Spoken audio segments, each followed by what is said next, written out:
Olá, caro cursista do programa. Olá, caro cursista do Programa de Residência Multiprofissional da Secretaria de Estado de Saúde de Goiás. Eu sou a professora Ana Paula, sou nutricionista e doutora em Ciências da Saúde. Eu utilizei bastante a bioestatística em toda a minha formação acadêmica. Nesse vídeo, darei algumas dicas práticas sobre como estruturar um banco de dados de pesquisa. Essas dicas podem ser usadas na coleta e estruturação dos dados do seu trabalho de conclusão de residência. Vamos lá? O gerenciamento de dados é a atividade de manejo e processamento de dados de um estudo que envolve as seguintes etapas. A entrada dos dados coletados, que de forma geral engloba a digitação das informações para transformá-las em um banco de dados. A verificação, que trata da inspeção do banco de dados para identificar erros ou problemas na digitação, ou ainda a remoção de dados duplicados. A validação, onde deverá ser realizada a correção dos problemas após a verificação. E o controle de qualidade, que deve ser realizado a todo momento, e trata da observação da execução adequada dos procedimentos relacionados ao gerenciamento dos dados e desempenho dos profissionais que executam essas atividades para identificação dos desvios de protocolo. O gerenciamento dos dados é uma etapa fundamental para a garantia da qualidade da informação coletada. No planejamento do seu trabalho de conclusão de residência, é importante que você esteja atento ao gerenciamento dos seus dados. Você já pensou sobre isso? A organização da estrutura dos dados parte da utilização dos instrumentos de coleta de dados. Existem diversos tipos de instrumentos que são escolhidos conforme a viabilidade dentro da pesquisa, sendo muito comum o uso de questionários de pesquisa, prontuários eletrônicos e fichas de coleta de dados construídas especificamente para o estudo, entre outros instrumentos.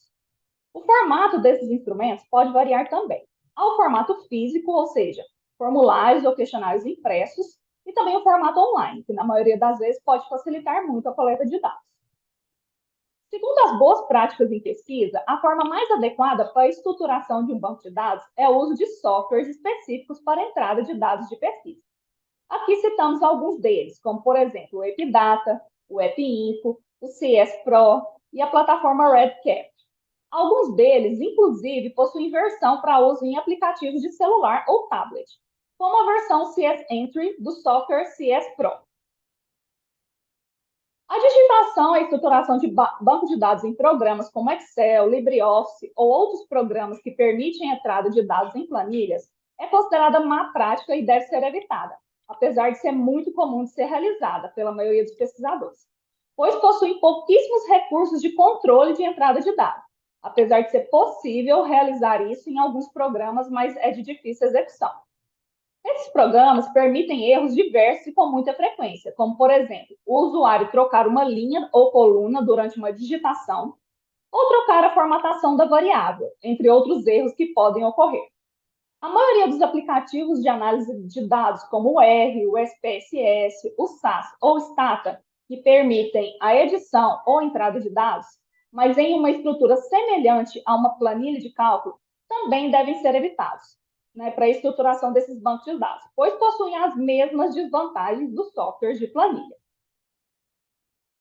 A digitação de dupla entrada e para validação dos dados são etapas que devem ser cuidadosamente executadas. Mesmo usando softwares específicos para entrada de dados com controles para minimizar erros, esses ainda podem ocorrer. Portanto, faça uma dupla entrada com dois digitadores diferentes. Em seguida, faça a comparação dos bancos digitados por cada um deles, para identificar erros e dados estranhos e duplicados. Essa etapa pode ser realizada a qualquer momento, para verificar a qualidade da digitação, ou seja, não precisa ser realizada somente ao fim da digitação de todos os dados do estudo. Valide os dados fazendo a correção dos erros de dupla entrada e compare novamente para garantir que as modificações foram realizadas. Agora, darei algumas dicas práticas que podem ser muito úteis para a estruturação do banco de dados, minimizar erros e também facilitar a coleta e a digitação.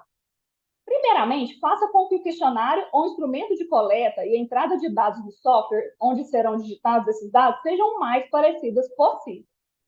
Os softwares de entrada de dados permitem utilizar controles que ajudam a minimizar erros. Para isso, é importante que os pesquisadores definam previamente os valores válidos antes de se iniciar a entrada de dados. Por exemplo, a idade de 18 a 59 anos em um estudo que vai só ser realizado em adultos.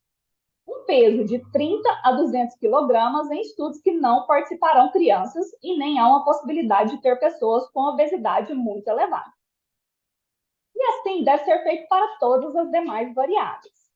Pode ser muito útil ter uma coluna do lado direito do questionário com as variáveis já codificadas e com os espaços com a quantidade de caracteres definidos conforme os valores válidos para cada variável. Utilize algum tipo de alternância, como cores ou posição no texto, para que o digitador encontre facilmente a linha em uso. Tenha também no cabeçalho a identificação da investigação e a data da última atualização do formulário. Sempre tem um cabeçalho idêntico para todas as páginas, repetindo, por exemplo, dados como identificador, iniciais, data de preenchimento, entre outros. Numere todas as páginas do questionário. E sempre numere todas as perguntas. Por exemplo, 1, o identificador do estudo, 2, o nome do participante, e assim por diante. E, preferencialmente, não utilize o verso das folhas. Aqui nós temos um exemplo de questionário com as características que eu mencionei. Em cima aqui a gente tem o cabeçalho, né, com os dados da pesquisa.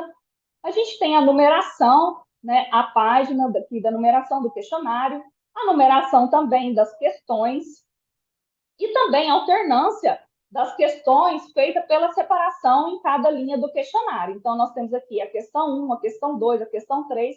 Então, a gente tem essa separação.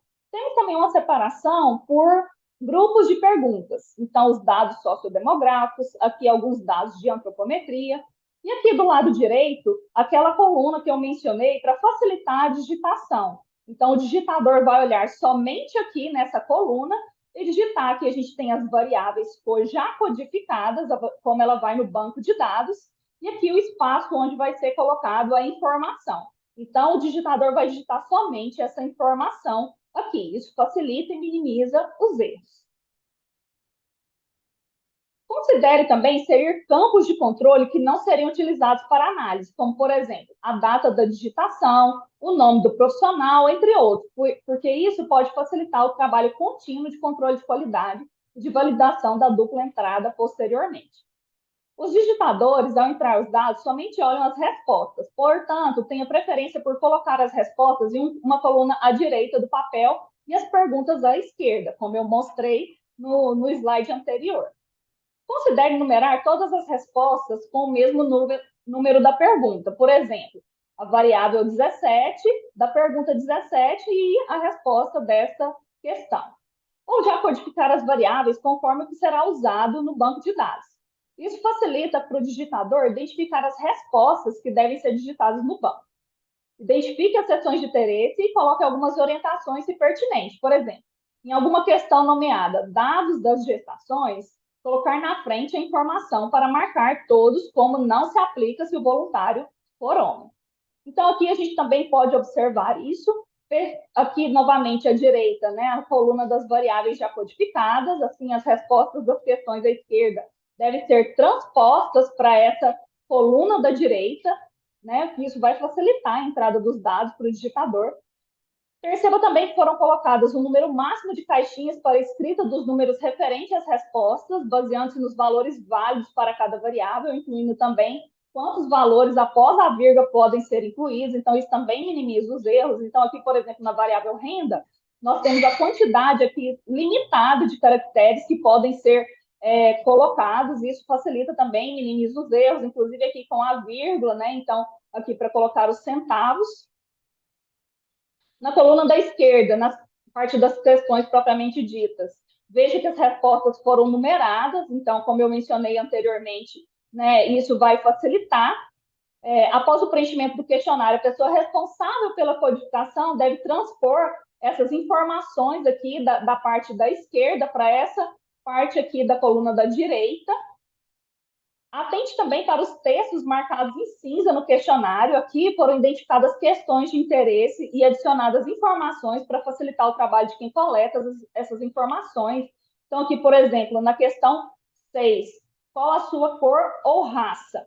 Então, tá a informação, ler as opções, então indica que o pesquisador ele deve ler essas opções para quem está respondendo. Então, ele vai ler Qual sua cor ou raça? Branco, pardo, negro, amarelo. Então, a pessoa deve responder. Se caso ele não saiba ou não queira responder, marca aqui o 9 sem informação.